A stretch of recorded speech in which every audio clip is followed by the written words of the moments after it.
and welcome to the Mailbox Rogues Gallery, where each episode we pluck a figure from history and pop them into our metaphorical mailbox of rogues. My name's Sean. And my name's Burch. And who are we talking about this episode, Burch? This episode, we are talking about none other than Yoko Ono. Oh yes, it's Yoko Ono. Can't believe I've never thought to say that before. I can't believe we haven't covered her in an episode already. I mean, she's got roguelike qualities. Well, do you know what? She's perceived as a rogue. That's what I should say. Yes. And we're both big fans of, what's that band called? She's sort of adjacent to them in a lot of ways. The Beatles. Yeah, we're both big fans of the Beatles. Yeah, I think we can all agree they were a good opportunity for the members of the band to kind of like test the waters until they kind of really came into their own in the 70s, you know, with like Wings and the Plastic Ono band. A good launching pad. Yeah.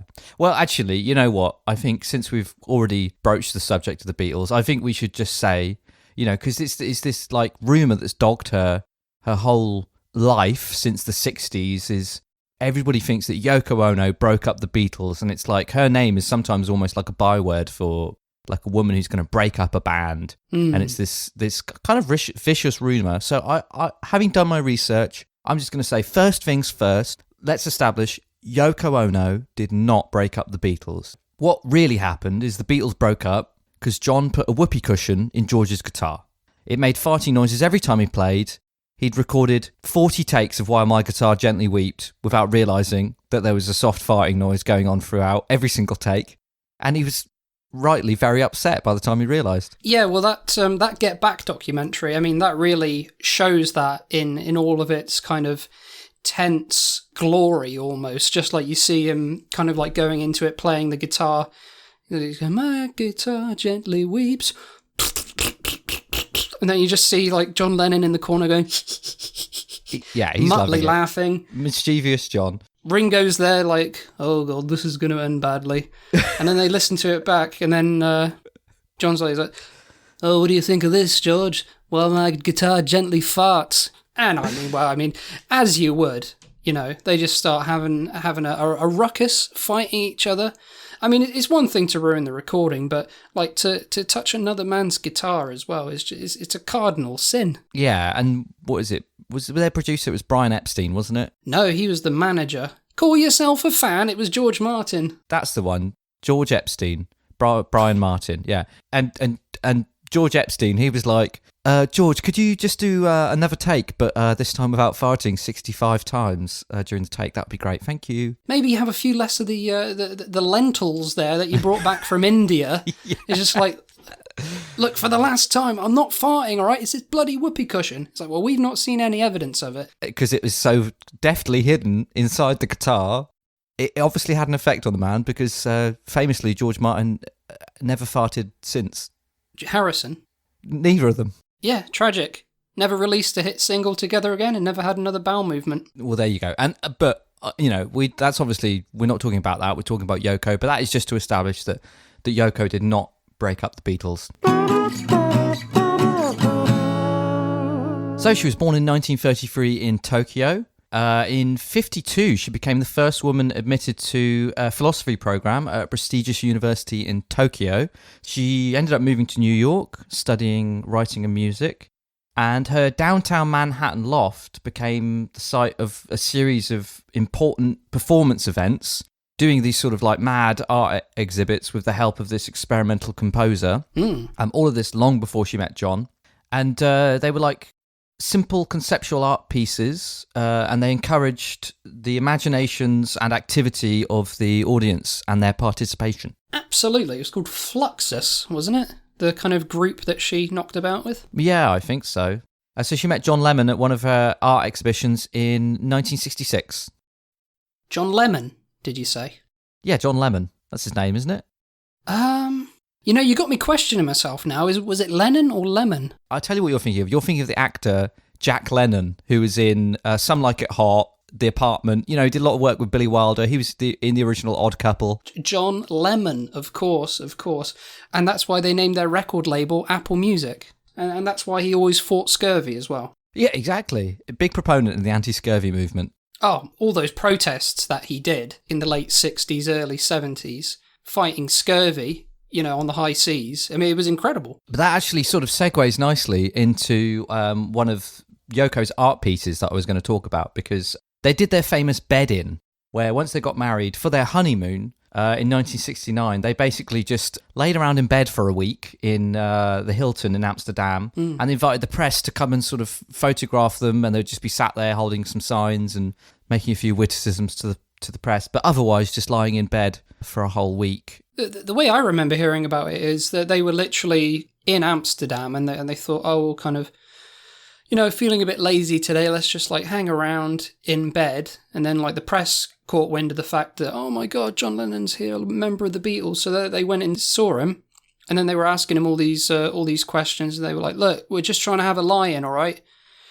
Press, because of course it was in Amsterdam, they misinterpreted it. They instead of putting lie-in, they put bed in. Yeah. And it kind of steamrolled from there. What started off as just like having a lazy morning turned into a protest. It's kind of always the way. Your first day on holiday, sometimes it's just exhausting. I mean, they've come over from America, presumably, so they probably just needed that lie-in, They were just like, maybe tomorrow we'll get up and see some of Amsterdam. Just this morning we'll have a lie-in. And then, Yoko's like, hang on, that gives me an idea. We could lie in this bed for a whole week. And John's like, what, not see any of the sights? I want to see the brothels. Oh, cheeky. Yeah, it's always the hardest part, I find, of the holiday. The inevitable being badgered by the press, thinking that you're doing some kind of protest. Like, I mean, when I went to Benidorm a few years ago, just a nice holiday, just to get away from it all, in nice sunny Benidorm, and went to the hotel, got in the room, did the thing, just lie on the bed after the long journey, getting up early, going to the airport, getting on the plane, getting to the hotel, I fall back on the bed. Oh, that's perfect. Like clockwork, in comes the fucking Benidorm press, with their cameras. There's like a guy wearing like a Stetson. It's got a little ticket in it that says press. And he rushes in and he goes, what a scoop. Yeah, exactly. They're all like, straight away, they're like, this was a few years ago. They're all like, oh yeah, so what's your opinion on the war in Syria? Blah, blah, all asking me this. It's just like, oh, can you just give me a fucking second, please? I'm not just here on holiday. I don't know why people go on holiday sometimes, because whenever that happens, it's just, you can't enjoy yourself. No, and they're hanging around you when you're trying to swim at the pool as well. It's like a little journalist with like little armbands on, still with the Stetson hat with the press ticket, trying not to get the ticket wet. And trying not to get the microphone wet. Yeah, exactly. Yeah, he's there on a lilo trying to ask me questions, and it's just infuriating. Well, I mean, I think we have John and Yoko to thank for this phenomenon, because they really started it all in Amsterdam. I think they did it somewhere else as well, but I can't remember where. Montreal, yeah. Now, I don't know if you've ever seen the pictures of them, right? There's lots of pictures of them in bed there in Amsterdam. Yeah. They're sort of like right up against the windows, aren't they? Like they've kind of got the backdrop of the city behind them. And I mean, I suppose my research I uncovered, because I was, the first thing I thought to myself, right, a whole week in bed, where are they going to the toilet? They don't want to, put on their pajamas under the covers and get up and walk past all the press. So what I believe happened is, they're right by that window. I think probably they just sort of like opened a little window behind them and just sort of shuffled back a bit in bed and just popped their bums out like medieval kings out of the castle walls. Yeah, I mean it's either that or they both shat the bed. Well, that doesn't bear thinking about. No, exactly. Yeah, so I think you're quite right. They probably positioned the bed so it was nicely at the window, and all they had to do was just like stick their asses out of the window and then just take a cheeky dump. And that they did some recording sessions in the beds while they were there, didn't they? And they did that all we are saying, give peace a chance. They recorded that song from the bed, and I would assume that is what inspired the B-side, pooing out the window for peace. Oh, I've not heard that one. Oh, that's the B. Well, you don't. Sometimes the B-sides get lost to time, even if they're as good as the A-side. Definitely been lost to time, that one, sadly. Yeah. Do you know what? This is completely off topic, but it just popped into my head. But there's that line back in the USSR, and it's eating cake from a bag. Do you know that line? That's from the Ballad of John and Yoko. Oh, sorry, you're right. It is the Ballad of John and Yoko, yeah. Eating chocolate cake in a bag. And I just need to check, what does that mean? Well, I always assumed that they had bought, like, space cakes because they were in Amsterdam. No, here you go. I've just checked, and this is exactly what I thought it was. I remember sort of mentioning it to my dad. I thought, oh, that's a bit of a funny line. You know, why would you be carrying around cake in a bag? Surely a plate would be better. And he was like, no, John and Yoko wrapped themselves in a gigantic bag. Ah. And they were... there's a picture of them, and they're holding a sign that says bagism, and they were eating cake in the bag. I know of what you speak with them wearing the bag. I've heard that song, I don't know how many times, maybe like nearly 20 years I've been listening to that song. And I have, like you, assumed that they had like a big Tesco carrier bag and they're like, oh yeah, oh, chocolate cake. Yes, greedy little buggers can't even wait to get home. A whole bag, John Lemon. I just thought, I that's why I remarked on it. I thought, why would you eat cake from a bag? I'll be honest, you've kind of ruined that song for me now. I liked the image. I liked the image of them like walking along with a bag and then just like popping their hand in and taking a bit of cake. Oh, mucky pups. Yeah, I don't like the idea of them wearing bags. Well, if it helps, it was one giant bag that they were wearing together. It's one of those things, you know, you listen to a song after a few years, it sounds different, it changes as you do. Well, exactly, you know. You bring a bit of yourself to every experience with a piece of art, don't you? Yeah, and you know, maybe I'll walk around wearing a bag. Maybe you will, but maybe you shouldn't. No? All right. So up until now, you've been eating cake out of a bag, have you? Yeah, so, I mean, as you know, I'm heavily influenced by the Beatles and all of their lyrics. Yeah, so, you know, I've been eating chocolate cake from a bag, like in the Ballad of John and Yoko. You got that octopus in your garden? I've got an octopus in my garden, yeah. Yeah, he's not very happy about being there, is he? Yeah, I mean, he's sort of stapled in the garden. But, you know, I can see him, like, people say he's squirming for freedom, but when I go there and sing Octopus's Garden for him, I think he's just doing a jig. He's loving it, yeah. He's like Squiddly Diddly. He's up and he's dancing around. Before the Staples, you had a kind of like Jurassic Park-style 10-foot electric fence all around, didn't you? That's right, yeah, just to keep this one octopus in my garden. Yeah, yeah. So, yeah, I mean, I've got him. I mean, there was a bit of trouble when I was going around bopping people on the head with a silver hammer. Oh, yeah, yeah. People don't like that. No, a lot of people become concussed. Do you know what I've realised? We're meant to be talking about Yoko Ono. We're talking about the Beatles. This is just doing disservice to her.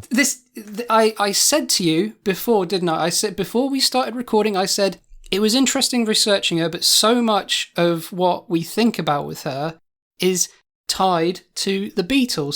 So yeah, let's talk about her work and what she brought to the world without mentioning the others. Yeah, let's swivel. Another one of her art pieces. This was like an early feminist art piece called Cut Piece, and she sat on a stage, a pair of scissors in front of her, and she would insist that the audience members come up in turn and cut her clothing off with scissors. The imagery of it kind of evoked sexual violence towards women, objectification of women at the hands of men in society, and a lack of control that women had in the way that their self-image was. So it's quite a powerful piece. What people don't realise is that it was all a misunderstanding. Yeah. She came up with the idea. She didn't want to call it Cut Piece. She wanted to call it Cut Peas. It was going to be a plate of peas on the stage and a knife next to it, like a butter knife, and you had to come up and cut the peas. And then, you know, she'd said the title of it to like her art director or the gallery owner. And they're like, oh, Cut Piece, that's genius. You're going to have people cut the clothes off on stage, are you? And she went, yeah, that's what I'm going to do. Yeah, that's what I meant. Yeah. Yeah. A big bag of peas behind her. She quickly kicks it away. Yeah, that was my plan. Yeah, that's right. Yeah, nothing to do with garden peas. All a big misunderstanding. Yeah, well, she had quite a bit of trouble with peas. I mean, like when she did All We Are Saying, Give Peace a Chance, that song was originally about peas, trying to encourage people to eat their veg. Well, she was working for the Pea Advisory Board. Yeah, All We're Saying is give peace a chance.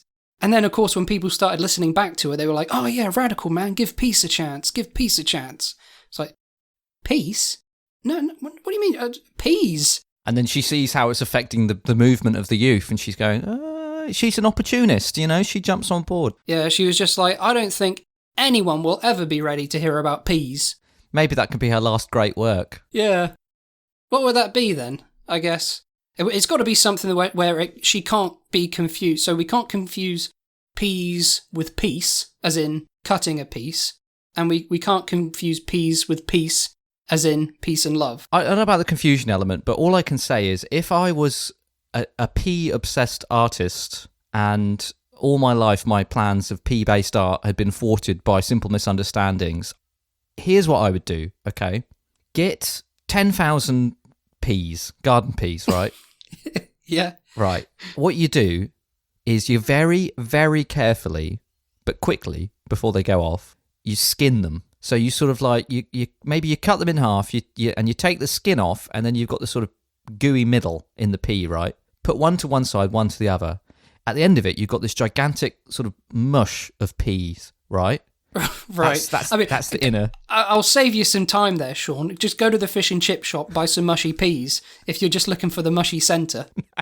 No. You hear me out, right? You've not heard the end of it. All right. Right. Well, Okay. You collect that into a gigantic ball. I'm talking the size of a boulder, you know, like the sort of thing that would fall on Wile E. Coyote. Like, it should be at least the size of...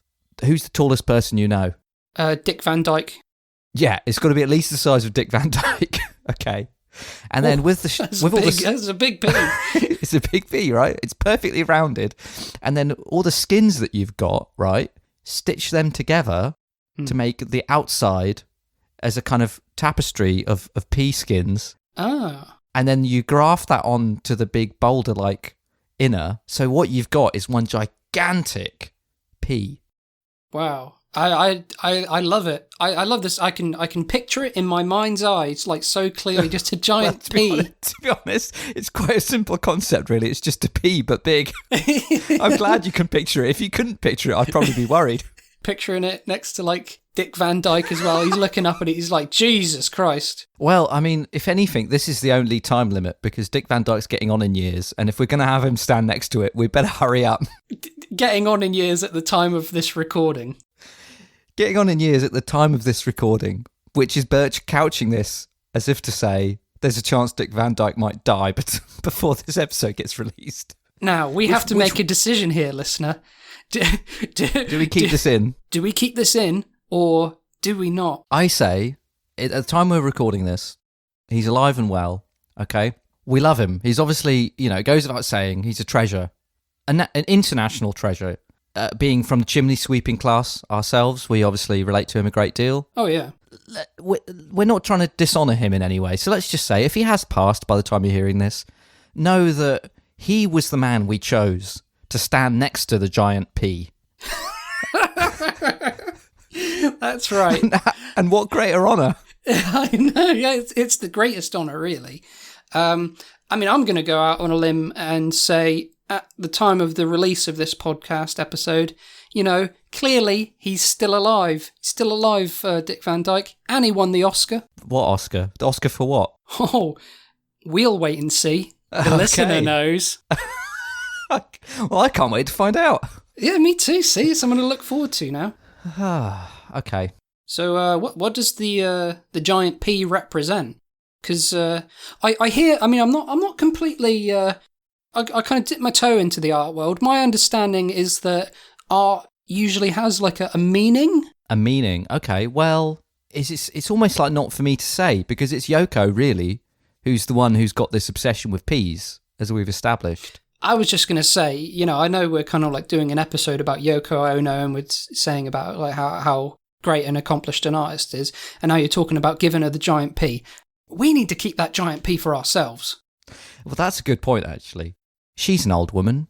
She's going to struggle to be shelling all these peas. She's had her career. She's had, what, 50, 60 years, you know, to make some pea-based art. And she's not taking that opportunity. I know there was some confusion with peas and peace in the past, that's fair enough. But she's had plenty of time to revisit her love of the green pea. Okay, well, we'll keep it for ourselves then. So what do you want it to represent? What does that pea speak to you?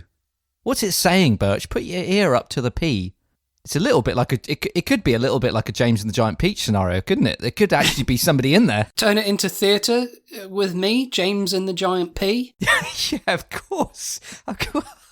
This thing writes itself. Oh my god! This giant pea is going to change our lives, Sean. It could, yeah. I feel like there's a chance that it's sort of there's so much we could do with it. There's a chance we'll not end up doing any of it. All right. Well, I'll just say now. Maybe this episode is getting a bit giant pea heavy.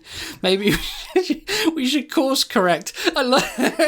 We started off. We're talking about the Beatles, and then we were like, no. Come on. This episode's about Yoko Ono. We got to talk about her. Let's focus instantly. So a giant pea.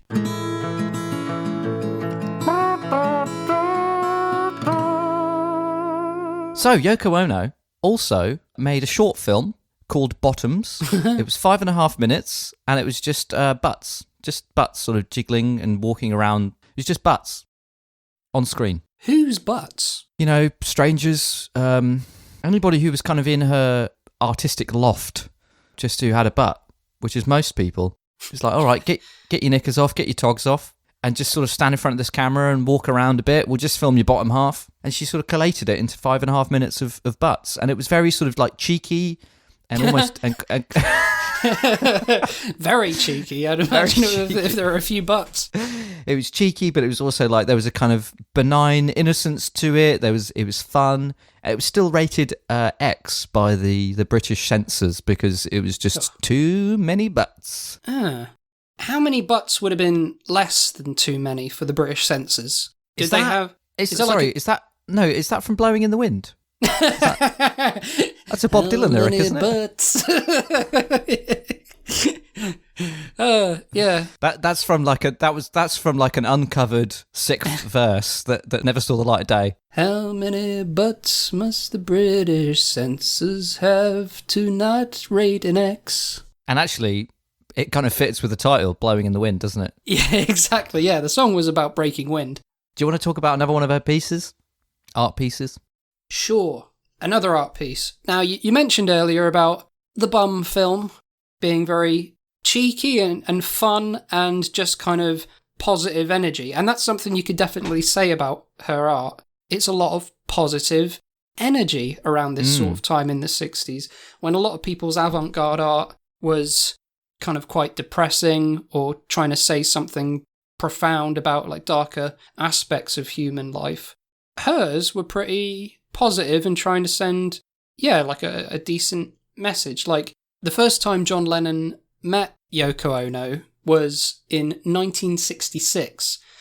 She was a very established artist at this time, not just in like paintings and sculpting, but also in music as well. She kind of had this whole other career which I didn't know about before kind of like researching her, performing at Carnegie Hall.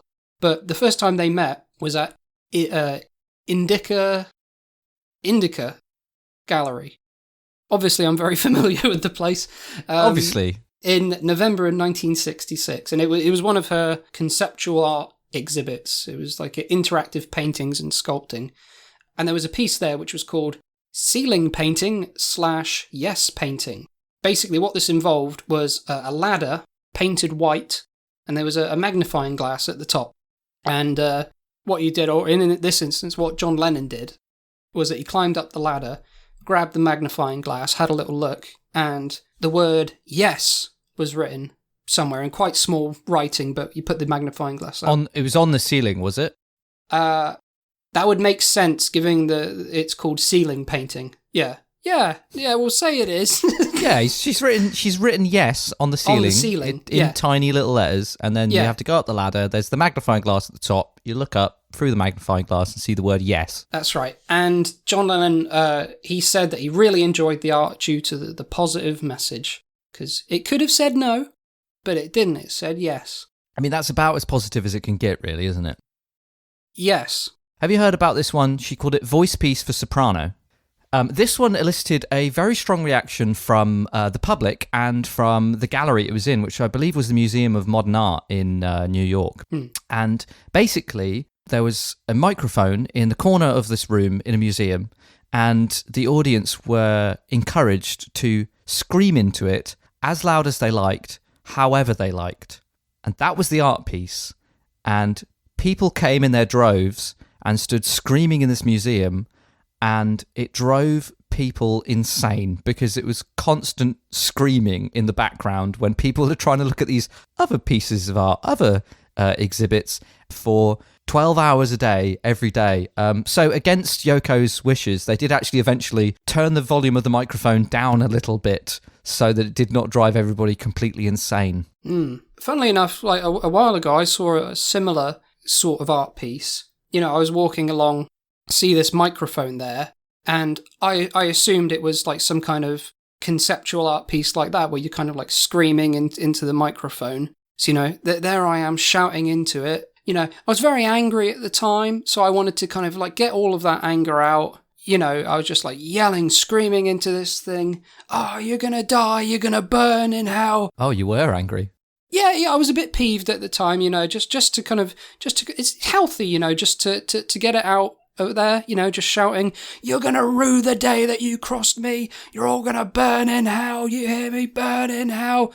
You know, I think it's quite a healthy thing just to kind of like scream that every once in a while. And Yoko was a big proponent of primal scream therapy, and she introduced John to it, and this was probably what her piece was about, and it's presumably helping you. You were doing some primal scream therapy. Yeah, the problem was that it turned out it wasn't actually an art piece.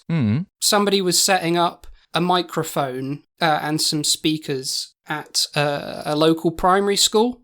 The speakers were all set up in the hall, so the microphone was still outside. So basically all of these kids just all of a sudden started hearing, you're gonna burn in hell, you're gonna die.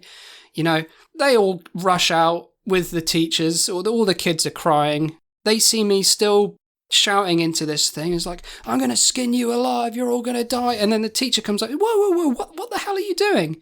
And I'm like, you know, I thought this microphone was here for some like kind of conceptual art, like primal scream therapy. And they were like, what the hell would give you that idea? This is a primary school. This is during school hours. Well, I mean, I think also they're probably wondering what you're doing out of school in school hours, because you should, by all rights, be in one of those classrooms, shouldn't you? I'll admit, I was playing hooky.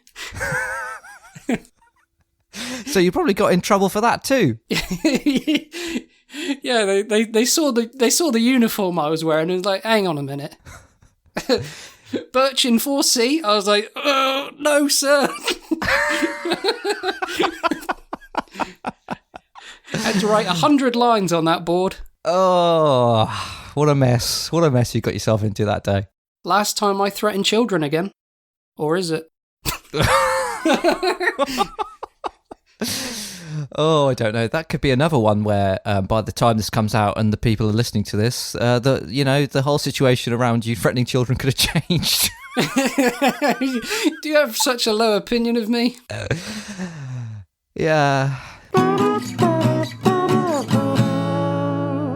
So there was just one last piece of Yoko Ono's art that I wanted to mention. Mm-hmm. They put out, in 1971, they put out all these flyers and advertisements in the paper. It was saying Yoko Ono, one-woman show, Museum of Modern Art. And basically, people got there to the museum to see Yoko's art, and there was just a sign in the window. It was just like the cutout up from the newspaper, and then underneath it, they'd just written, "This is not here."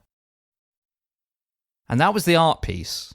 Advertising something that didn't exist, having people come to see it, and then people would, like a curator would come up and say, "How did you enjoy the show?" And she called that Museum of Modern Fart, which I think really makes the whole thing worthwhile. Yeah, 100%. And I think there were people there, or one of her assistants, like filming them, so she had it preserved. Well, probably she just watched that and laugh herself to sleep watching people turning up for an art exhibit that didn't exist. I do wonder that with some of these artists. I mean, doing something like that, like that they can look back on it, just look at these pretentious idiots thinking they're coming to take in some fine art, or guess what? Fuck the lot of you, mate. Well, actually, do you remember somebody got her back, if you recall. We talked about in our Salvador Dali episode that Yoko Ono wanted to buy one of Dali's mustache hairs. Yes. And she paid $10,000 for what she believed was one of his mustache hairs.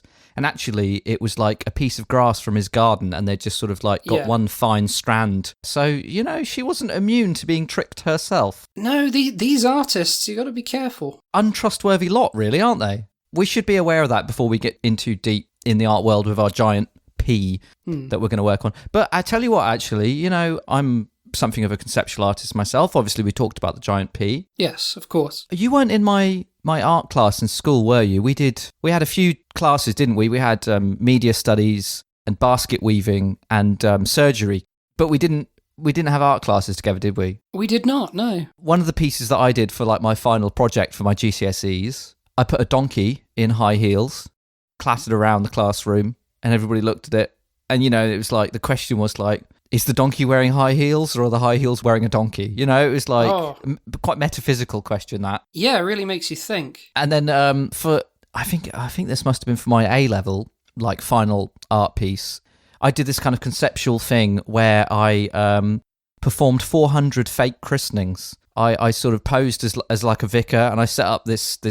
It looked like a church, but really it was all just made. It was like a cardboard backdrop, like in Hollywood, like a Hollywood Western town where it was all just one-sided. And I performed 400 fake christenings, and then I did a sort of bait and switch where they were like, "All right, we want to call this child John Paul Rutherford." But basically, what I did is each of the 400 children, I christened them Potato Johnson, and that was the art piece. Right, so there are how many? 400? 4,000? 400. 400 children in the world called Potato Johnson. Not in the world, just in Devon. I mean, they could have moved since then. I mean, it's a pretty rural place, so I mean, I think they could probably get away with having the name Potato. Yeah. They've actually started like a support group where they all meet up. Oh, right. A support group.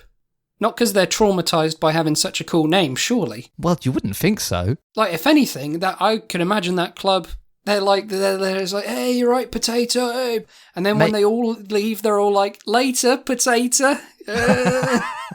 Maybe it's sort of more like an informal family reunion. I would hope so, yeah. Or you know, all the people that serve together in a platoon in the military might meet up down the line. You know, it's like we all share this like bonding experience, this thing that bonds us like brothers. Maybe it's like that for them. Yeah, good times and bad. They know what it's like. They were there. They were in the shit. Yeah, in that 6 months that I was doing these fake christenings. Where they were named Potato Johnson.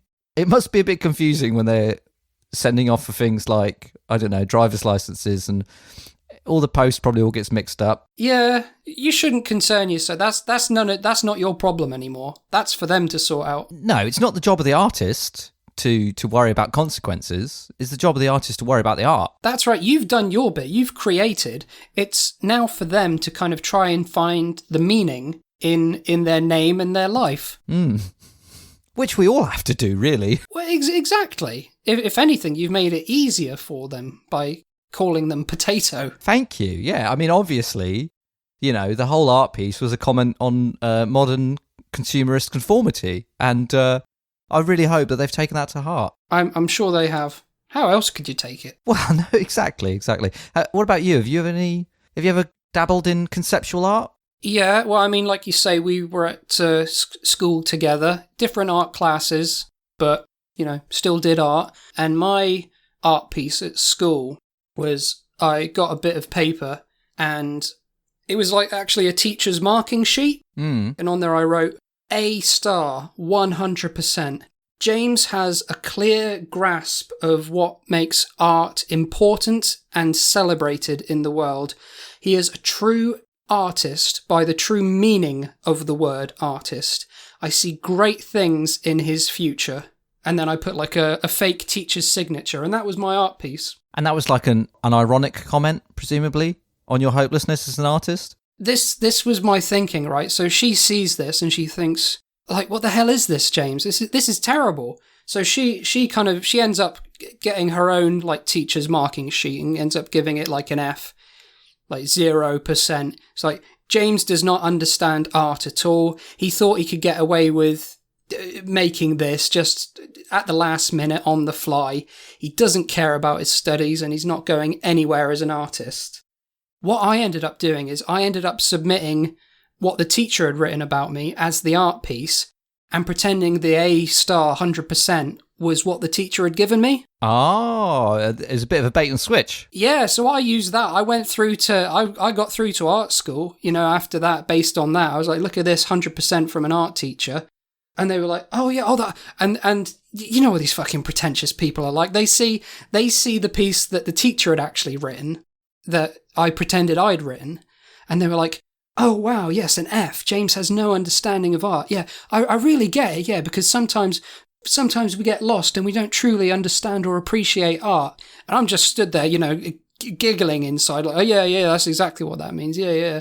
And, like all art, they fucking fell for it, and I ended up going through art school. And I think in your retrospective, you had both of them side by side, didn't you? The A one and the F one. And, it's like a comment on how a story can be told two ways, two perspectives can be completely opposite, and the truth lies somewhere in the middle. That's what you were saying, probably, wasn't it? That's what the critics said that I was saying. Which is as good as. Yeah, which is as good as. I just wanted to put on an event where I could eat cake. Oh, this is when you were eating cake out of a bag. That's right. That's during my spell of eating cake in a bag. I was just stood there next to the art piece, fingers covered in chocolate sauce and crumbs. Shaking hands with everybody as they come in. Yeah, how you doing?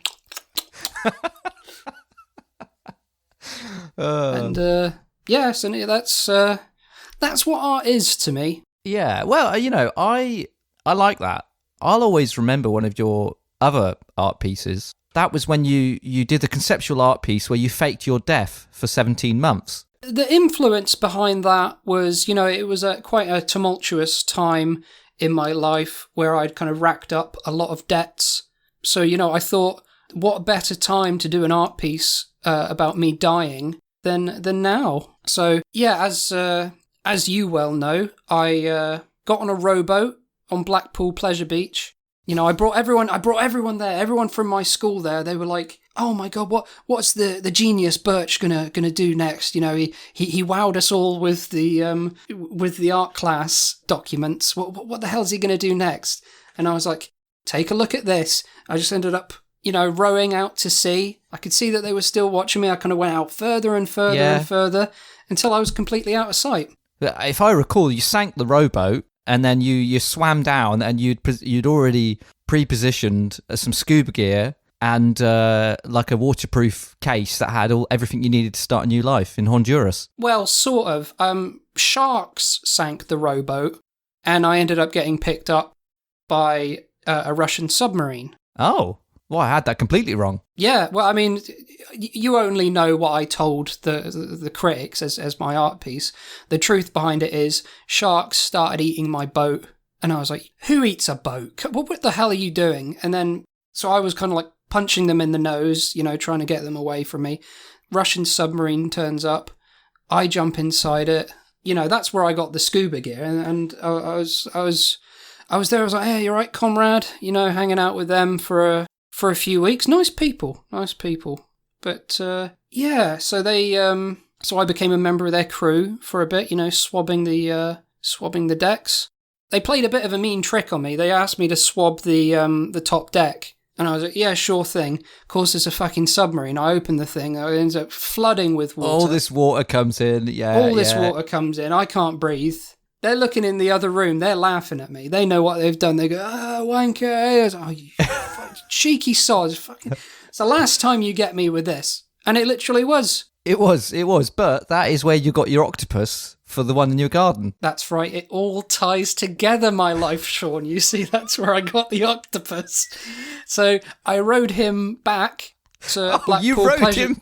I rowed the octopus back to Blackpool Pleasure Beach. And I was amazed. I thought they would have all forgotten, but 17 months later, my school was still there waiting for me. Yeah, all there on the beach, hailed as a hero. Yeah, I turned up adorned in like a Russian hat, Soviet skivvies. And, I rocked up on the beach with the octopus, and then they all start applauding.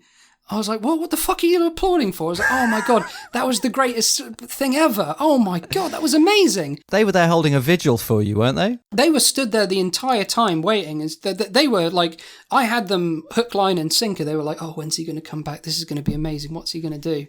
And then they were like, oh my God, going out on a rowboat, coming back on an octopus. I mean, just incredible. And I was like, what? Oh, yeah, that's what I did, yeah. Well, as I say, I've always loved that piece of yours. It was a good time. Maybe I'll go into more detail about one day about those 17 months on the high seas with a Russian submarine crew.